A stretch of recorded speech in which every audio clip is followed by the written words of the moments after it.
نفسي بآل ذكر اسم المرتضى طربت، وفي سفينة أهل البيت قد ركبت هويتي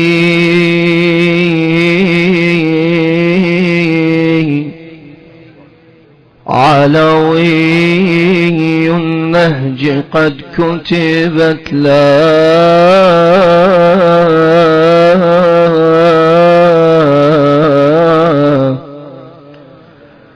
لا عذب الله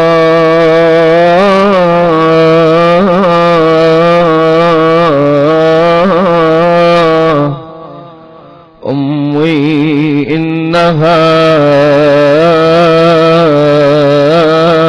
شربت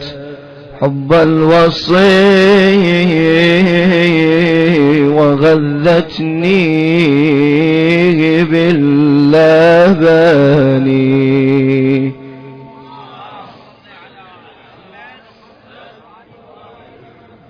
توجهوا للقبلة جزاكم الله خير الجزاء. اللهم صل على محمد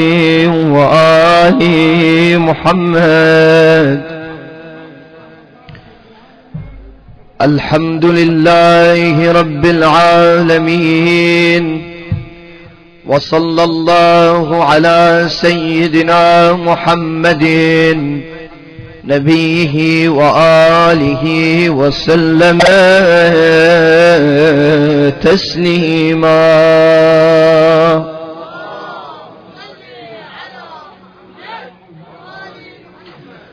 اللهم لك الحمد على ما جرى به قضاؤك في أوليائك الذين استخلصتهم لنفسك ودينك، إذ اخترت لهم جزيل ما عندك من النعيم المقيم الذي لا زوال له ولا اضمحلال بعد أن شرطت عليهم الزهد في درجات هذه الدنيا الدنية وزخرفها وزبرجها، فشرطوا لك ذلك وعلمت منهم الوفاء به فقبلتهم وقربتهم وقدمت لهم الذكر العلي والثناء الجلي، وأهبطت عليهم ملائكتك وكرمتهم بوحيك ورفدتهم بعلمك وجعلتهم الذريعة إليك والوسيلة إلى رضوانك، فبعض أسكنته جنتك إلى أن أخرجته منها، وبعض حملته في فلكك ونجيته ومن آمن معه من الهلكة برحمتك، وبعض اتخذته لنفسك خليلا وسألك لسان صدق في الآخرين فأجبته وجعلت ذلك عليا، وبعض كلمته من شجرة تكليما وجعلت له من أخيه ردءا ووزيرا، وبعض أولدته من غير أب وآتيته البينات وأيدته بروح القدس وكل شرعت له شريعة ونهجت له منهاجا وتخيرت له أوصيا مستحفظا بعد مستحفظ من مدة إلى مدة إقامة لدينك وحجة على عبادك ولئن لا يزول الحق عن مقره ويغلب الباطل على أهله ولا يقول أحد لولا أرسلت إلينا رسولا منذرا وأقمت لنا علما هاديا فنتبع آياتك من قبل أن نذل ونخزى إلى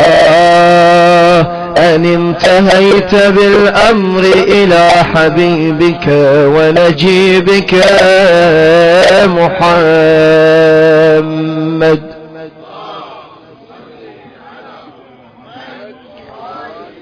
صلى الله عليه وآله فكان كمن تجبته سيد من خلقته وصفوة من اصطفيته وأفضل من اجتبيته وأكرم من اعتمدته قدمته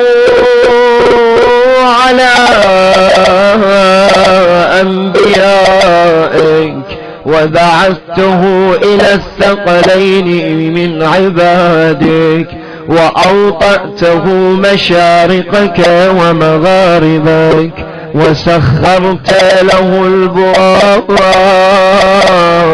وعرجت بروحه إلى سمائك وأودعته علم ما كان وما يكون إلى انقضاء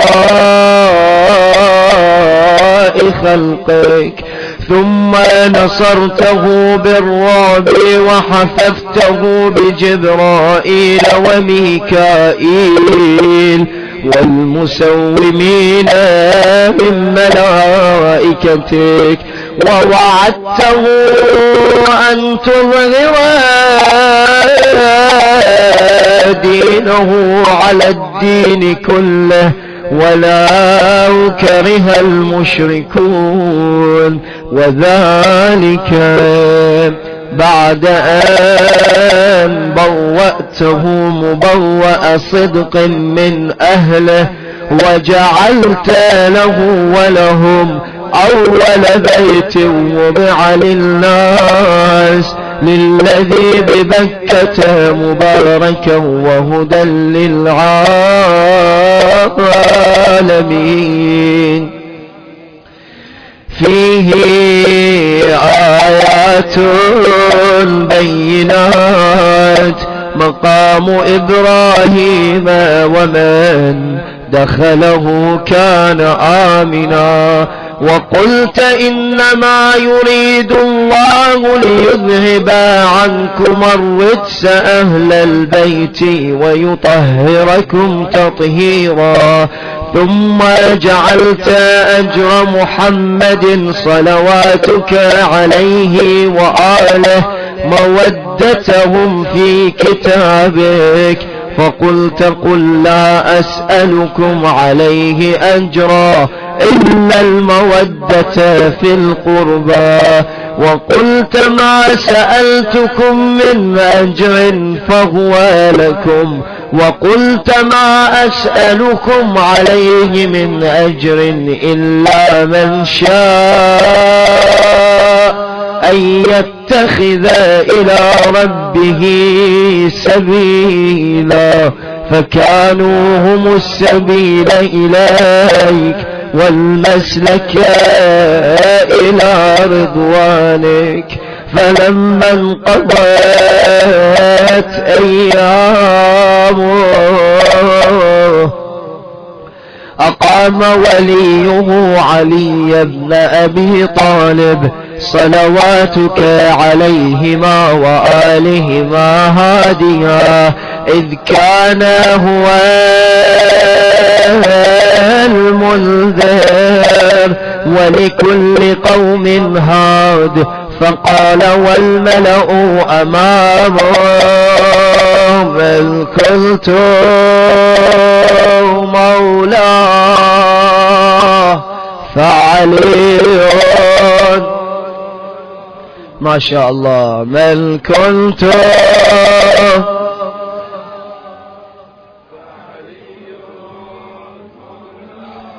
اللهم وعلي من والاه وعاديه وانصر واخذل. وقال من كنت أنا نبيه فعلي أمير. وقال أنا وعلي من شجرة واحدة وسائر الناس من شجر شتى، وأحله محل هارون من موسى. فقال له أنت مني بمنزلتي هارون من موسى، ألا أنه لا نبي بعدي. وزوجه ابنته سيدة نساء العالمين، وأحل له من مسجده ما حل